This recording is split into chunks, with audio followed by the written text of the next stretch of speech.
Selamat pagi saudara, ini kasih Tuhan, kita berjumpa lagi dalam persekutuan doa pagi GKI Gading Indah. Mari kita awali persekutuan ini dengan menyanyikan pujian berikut ini.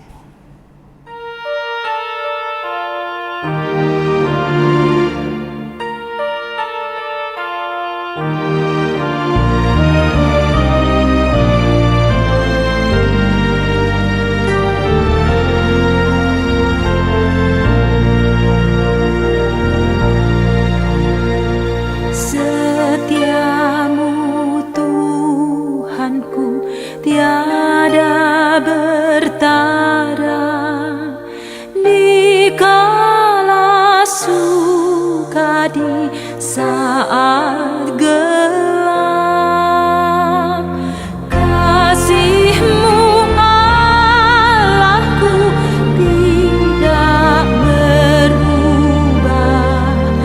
Kaulah pelindung abadi tetap. Setiamu Tuhanku mengharu hatiku. Setiap pagi bertambah jelas. Yang ku perlukan tetap Kau berikan, sehingga aku pun puas melas.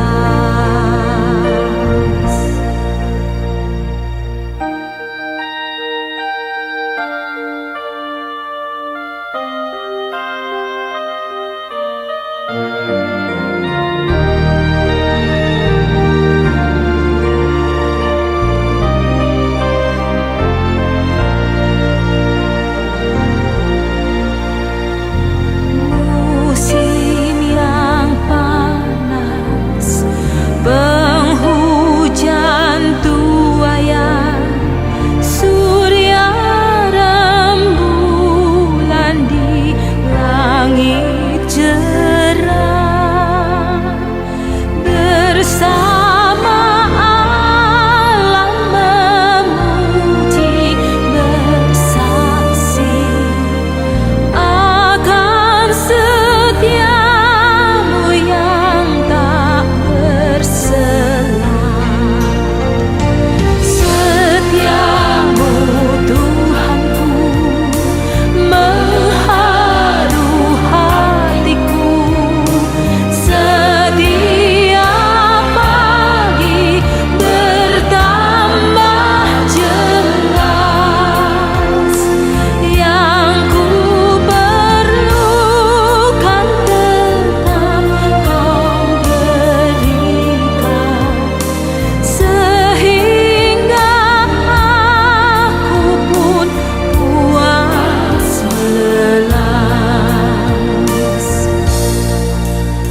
Saudara dikasih Tuhan, bagaimana biasanya Anda membaca Alkitab?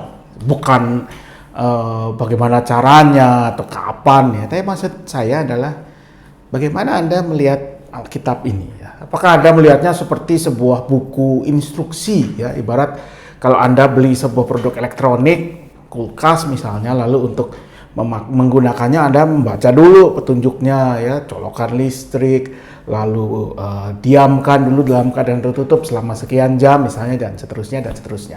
Apakah Alkitab itu seperti itu? Seperti sebuah kumpulan instruksi ya, tentang bagaimana kita harus hidup, tentang bagaimana kita harus beribadah dan sebagainya. Ya mungkin ada bagian-bagian yang seperti itu ya. Atau apakah Anda membaca Alkitab itu ibarat sebuah kumpulan hukum, aturan, ya, apa yang boleh, apa yang tidak boleh, apa yang harus dilakukan, apa yang harus dihindari dan sebagainya. Tentu itu ada juga ya, misalnya dalam kitab-kitab Taurat. Tetapi kalau kita membaca dengan baik, maka sebetulnya Alkitab itu bagian besar adalah kumpulan cerita, saudara. Cerita kehidupan atau apa yang disaksikan tentang kehidupan tokoh-tokoh tertentu. Dan seperti sebuah cerita, apa yang disaksikan Alkitab itu kadang-kadang sebetulnya tidak jarang penuh dengan sesuatu yang sifatnya emosional ya, berkaitan dengan perasaan, mengungkapkan sebuah perasaan, biarpun ya mungkin agak tenggelam karena kita biasanya membaca Alkitab tadi seperti instruksi, manual, atau seperti kumpulan hukum, aturan dan sebagainya. Contohnya misalnya, teks yang menjadi bacaan kita hari ini dari Kejadian 33 ayat 1 sampai 10. Cerita tentang bagaimana Yakub berjumpa lagi dengan kakaknya Esau yang sudah sekian lama terpisah. Kita tahu apa yang terjadi dengan Yakub dan Esau, apa yang terjadi di antara mereka. Ya, Yakub atas perintah ibunya Ribka, dia menipu Esau. Oh maaf, sebelum itu Yakub sudah lebih dahulu membeli hak kesulungan Esau, ya, karena Esau menganggapnya remeh, dia menukarnya dengan semangkuk sup kacang merah. Lalu kemudian Yakub dengan petunjuk dari ibunya Ribka, dia menyalip Esau yang hendak diberkati oleh Ishak ayah mereka, sehingga kemudian Esau itu marah sekali dan bersumpah untuk membunuh Yakub. Maka Yakub lari ke tempat yang jauh, ke tempat nenek moyang mereka, ya, ke tempat paman yang bernama Laban. Dan di tempat Laban itulah dia mulai membangun keluarganya, membangun kekayaannya dan sebagainya. Sampai satu waktu, ketika Yakub dan keluarganya, rombongannya meninggalkan Laban, mereka kembali ke Kanaan dan akhirnya tibalah Yakub pada pertemuan yang tidak bisa dihindarkan dengan Esau. Dan kalau kita membaca dari mulai Kejadian pasal 32, Yakub sebetulnya sangat takut berjumpa dengan Esau. Dia khawatir bahwa Esau itu masih menendam, masih ingin membunuhnya. Maka Yakub mencoba mencari segala cara ya. Kalau kita baca ya, Yakub itu dengan penuh trik, dengan penuh akal bulusnya pertama dia mencoba mengambil hati Esau ya, dikirimkanlah upeti, ternak, budak dan sebagainya. Lalu yang kedua, Yakub mencoba menyusun rencana selamat, rencana melarikan diri. Ya, dengan menaruh keluarganya, rombongannya berlapis-lapis dan dia yang paling belakang. Sehingga kalau ada apa-apa, ia yang bisa melarikan diri. Tapi apa yang terjadi kemudian? Dalam Kejadian 33 yang kita baca, ketika Yakub mengalami perubahan, lalu dia mau berani berjumpa dengan Esau, dia berjalan di depan. Lalu Kejadian 33 mencatat begini ya, saudara. Di ayat ketiga, dan ia sendiri Yakub berjalan di depan mereka, dan ia sujud sampai ke tanah 7 kali hingga ia sampai ke dekat kakaknya.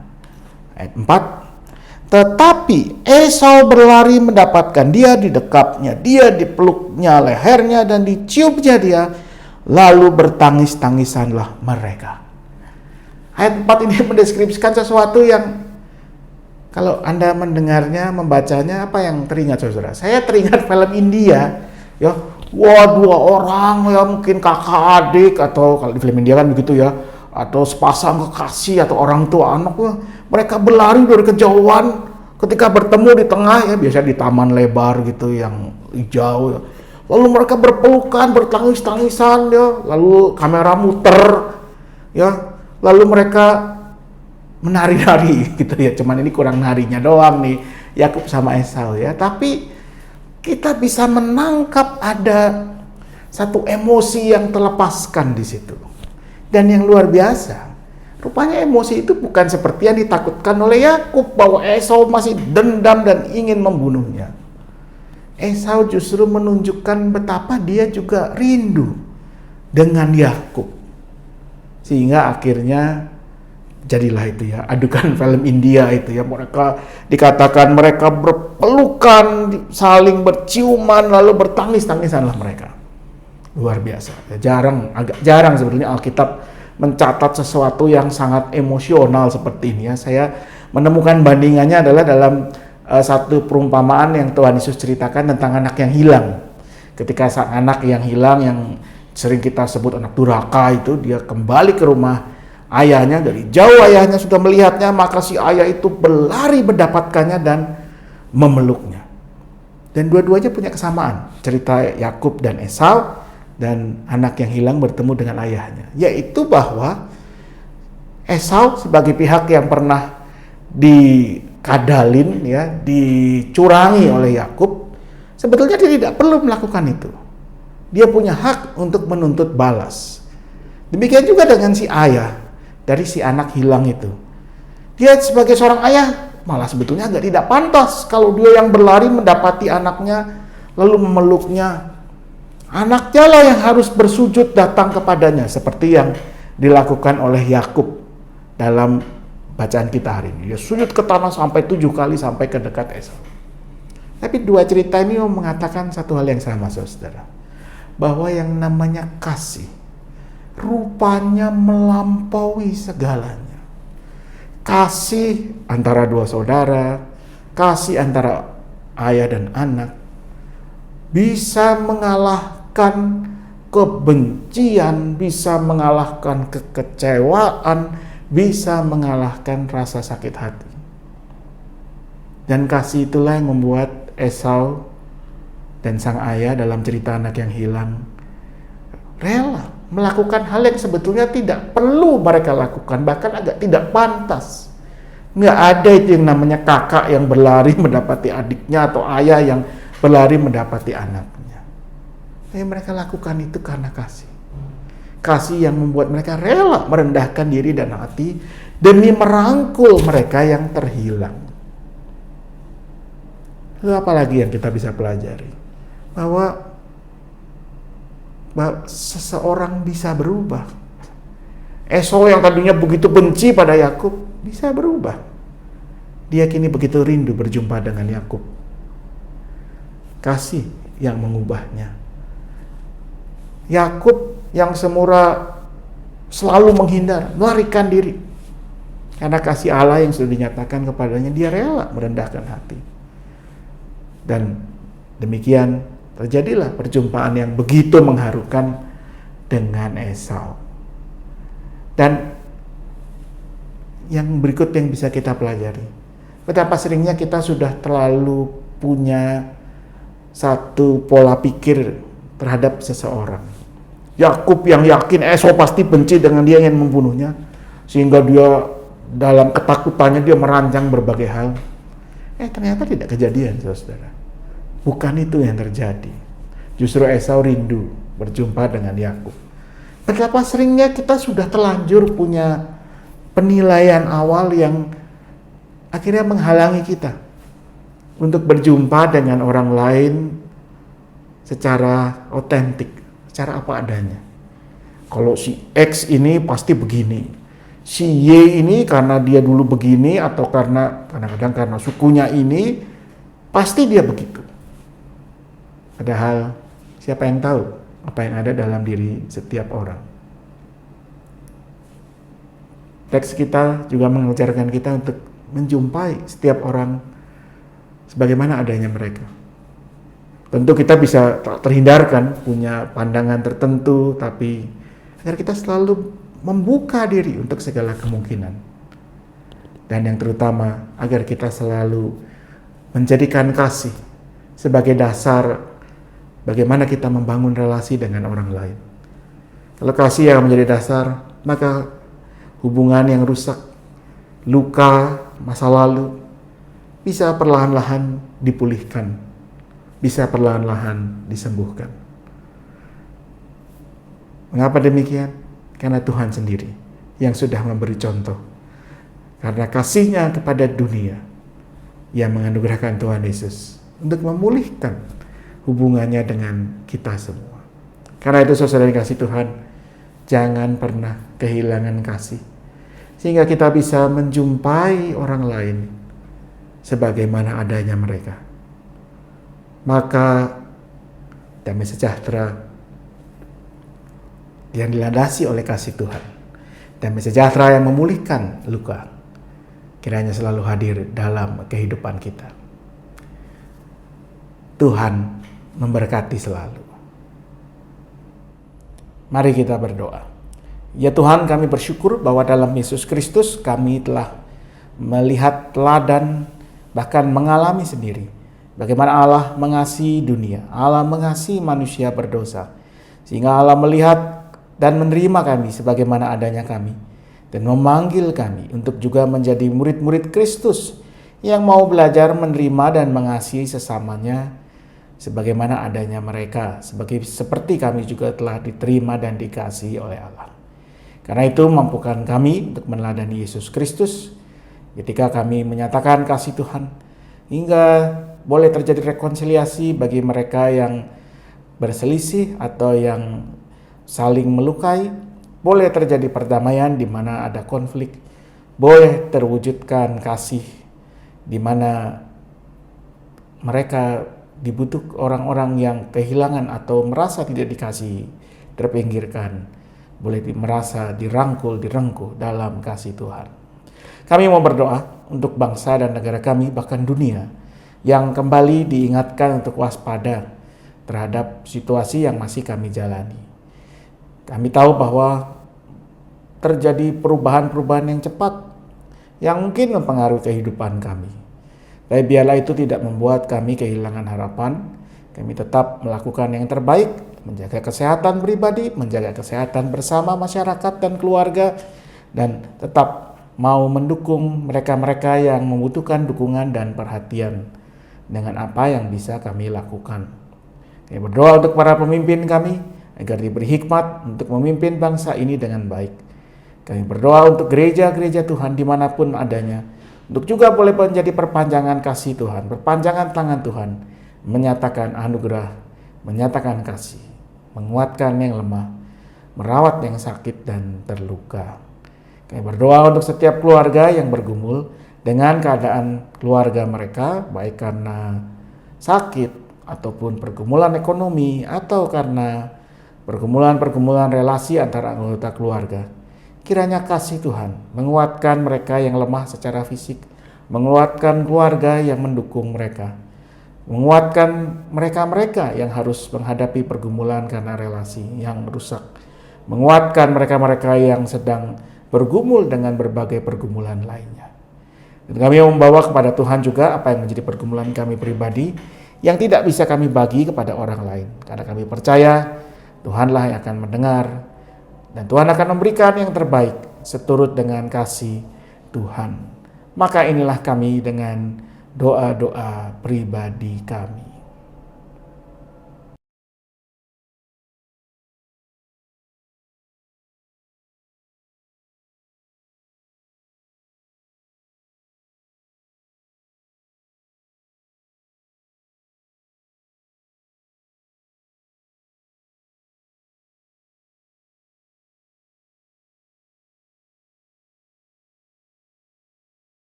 Demikianlah ya Tuhan doa-doa pribadi kami. Kami percaya Tuhan akan memberikan yang terbaik seturut dengan anugerah Tuhan. Karena itu biarlah kami percayakan doa kami percayakan hidup kami hanya dalam satu nama, Yesus Kristus Juru Selamat kami, yang juga sudah mengajarkan kami semua berdoa demikian. Bapa kami yang di sorga, dikuduskanlah namamu, datanglah kerajaanmu, jadilah kehendak-Mu di bumi seperti di surga. Berikanlah kami pada hari ini makanan kami yang secukupnya. Ampunilah kami seperti kami mengampuni orang yang bersalah kepada kami. Janganlah bawa kami ke dalam pencobaan, tetapi lepaskanlah kami dari yang jahat. Karena Engkaulah yang mempunyai kerajaan, kekuasaan, dan kemuliaan sampai selama-lamanya. Amin.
Batasnya,